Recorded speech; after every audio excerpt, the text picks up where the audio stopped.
El 7 de octubre de 1571, el mar se tiñó de rojo. 200 galeras cristianas y 251 galeras otomanas se encontraron frente a frente en un estrecho del Golfo de Patras, en aguas griegas. Lo que ocurrió durante las siguientes 5 horas cambió para siempre el equilibrio de poder en el Mediterráneo. Fue la batalla naval más sangrienta que el mundo había conocido. Y esta es su historia. Para entender Lepanto, hay que retroceder décadas. Desde la caída de Constantinopla en 1453, el Imperio Otomano se había convertido en una fuerza imparable.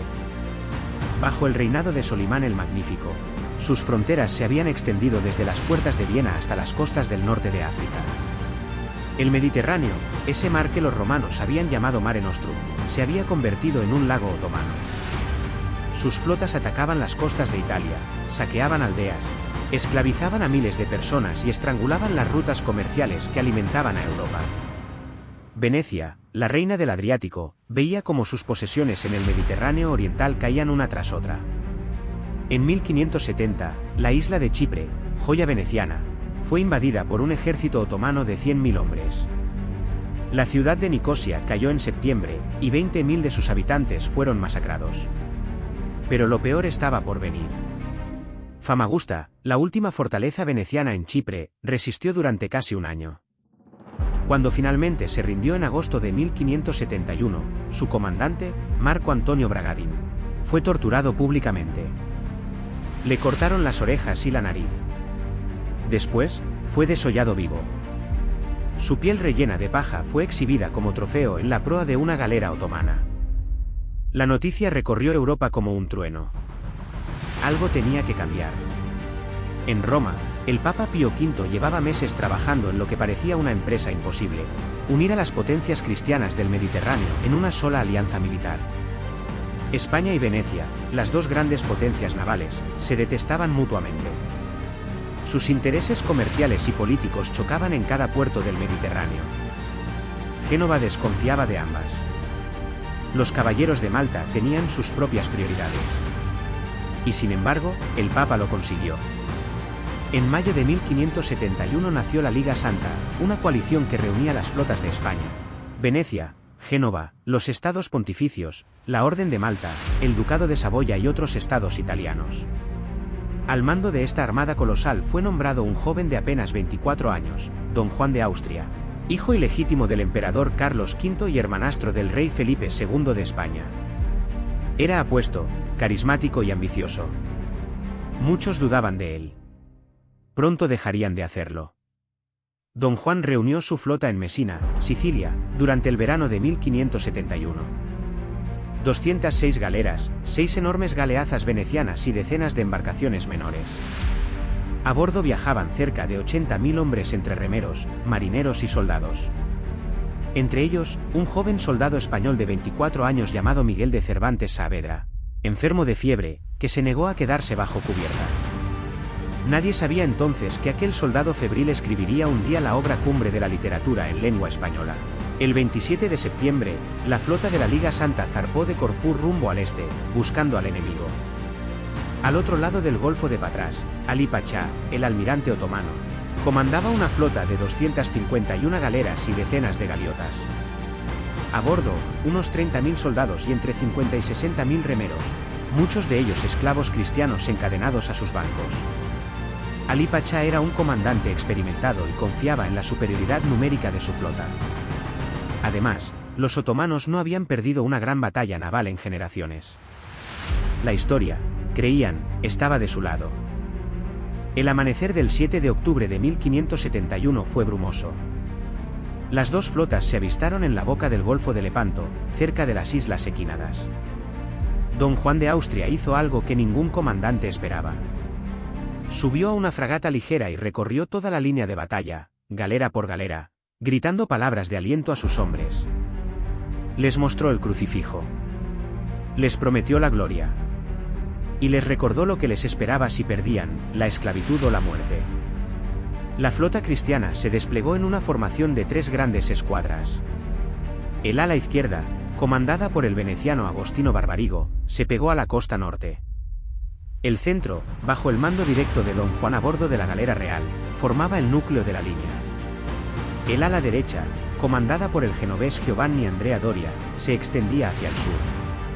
Y delante de todo, como una muralla flotante, las 6 galeazas venecianas, aquellas fortalezas de madera armadas con cañones pesados que ningún otomano había visto jamás. A mediodía, los otomanos lanzaron su ataque. Pero al avanzar hacia la línea cristiana, las galeazas abrieron fuego. El efecto fue devastador. Columnas de agua se elevaron entre las galeras otomanas. Barcos enteros se astillaron bajo el impacto de las balas de cañón. La formación otomana se desorganizó antes siquiera de entrar en combate con las galeras. Cuando finalmente las 2 líneas chocaron, el Mediterráneo se convirtió en un infierno.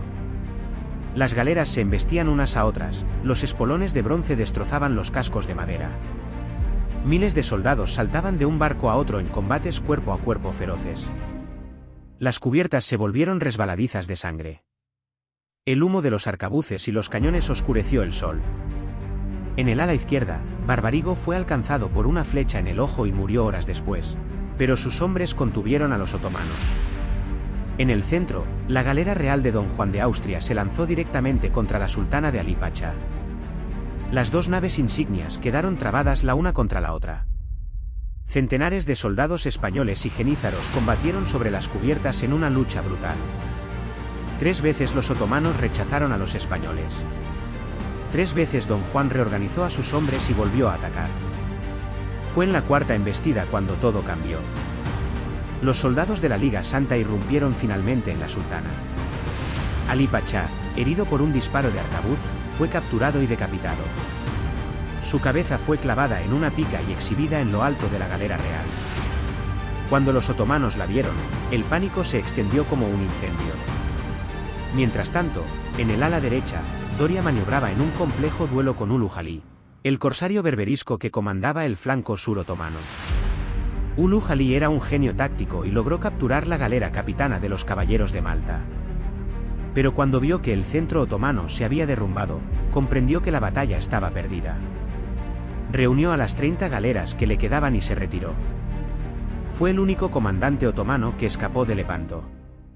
En las cubiertas de los barcos cristianos, el joven Miguel de Cervantes luchaba con ferocidad a pesar de su fiebre. Recibió 3 disparos de arcabuz, 2 en el pecho y uno que le destrozó la mano izquierda, dejándosela inútil para siempre. Años después, la llamaría con orgullo la más alta ocasión que vieron los siglos. A las 4 de la tarde, todo había terminado. El resultado fue una carnicería sin precedentes. Los otomanos perdieron entre 200 y 210 galeras, hundidas o capturadas. 30.000 de sus hombres yacían muertos. Otros 8.000 fueron hechos prisioneros. Del lado cristiano, las bajas fueron terribles pero menores, entre 7.000 y 8.000 muertos y cerca de 20.000 heridos. Y en las bodegas de las galeras otomanas capturadas, 12.000 esclavos cristianos fueron liberados de sus cadenas. 12.000 hombres que habían remado hacia su propia destrucción y que ahora abrazaban a sus libertadores llorando. La noticia de la victoria llegó a Roma el 21 de octubre. El Papa Pío V, según cuentan las crónicas, ya lo sabía. Había interrumpido una reunión, se había asomado a una ventana, y mirando al cielo, había dicho: «Demos gracias a Dios, porque nuestra flota ha vencido». Declaró el 7 de octubre fiesta de Nuestra Señora de la Victoria, que más tarde se convertiría en la festividad de Nuestra Señora del Rosario. En toda Europa, las campanas repicaron. Lepanto demostró que el Imperio Otomano no era invencible. Rompió el mito de la supremacía naval turca en el Mediterráneo y devolvió la confianza a una Europa cristiana, que llevaba décadas a la defensiva. Los otomanos reconstruyeron su flota en un tiempo asombroso, es cierto. Pero nunca recuperaron la maestría marinera, los arqueros expertos, los capitanes veteranos que habían perdido aquel día.